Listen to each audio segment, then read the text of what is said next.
देखिए, एक सवाल है।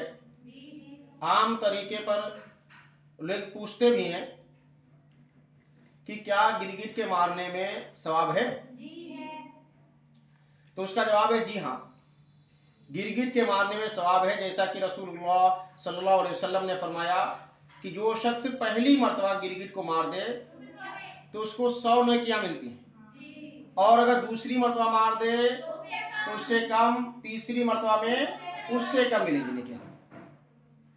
मतलब यह मुहद्दिसीन ने लिखा है कि जितनी जल्दी हो सके गिरगिट को मार दे, क्योंकि ये मूजी जानवर है। और दूसरी रिवायत में आता है कि रसूलुल्लाह सल्लल्लाहु अलैहि वसल्लम ने फरमाया कि जब नमरूद ने हजरत इब्राहीम अलैहिस्सलाम को आग में जलाने के लिए लकड़ियां जमा की थी और उसमें आग लगवा दी थी, तो गिरगिट भी आया था वहां पर फूंक मारने के लिए। हालांकि उसकी फूंक से कुछ होने वाला नहीं है, लेकिन ये क्या है कि नबी हज़रत इब्राहीम अलैहिस्सलाम के खिलाफ साजिश करने वालों के साथ ये भी शामिल था। इसलिए रसूलुल्लाह सल्लल्लाहु अलैहि वसल्लम ने फरमाया गिरगिट को मार दो। पहली मरतबा 100 और दूसरी मरतबा उससे कम, तीसरी मरतबा मारा अगर तो उससे कम। बहरहाल ये मूसी जानवर है, मार देना चाहिए। इसके मारने